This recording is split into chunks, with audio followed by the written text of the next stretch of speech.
Namangan sharoitida o'rtacha bir ro'ga mehmon kutish necha pulga tushadi? Narxlarni oxirida aytib o'taman. Ungacha bitta like bosib qo'yish esingizdan chiqmasin.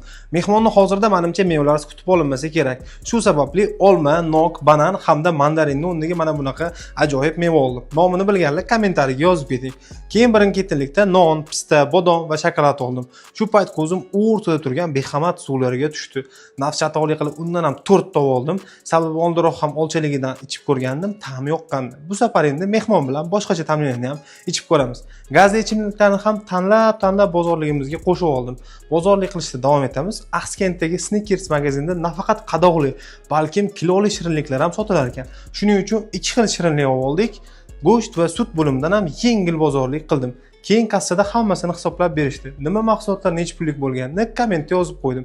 Bemalol narxlarni ko'rib olsangiz bo'ladi. Umumiysi esa bizga mehmon kutish 530 ming so'mga tushdi.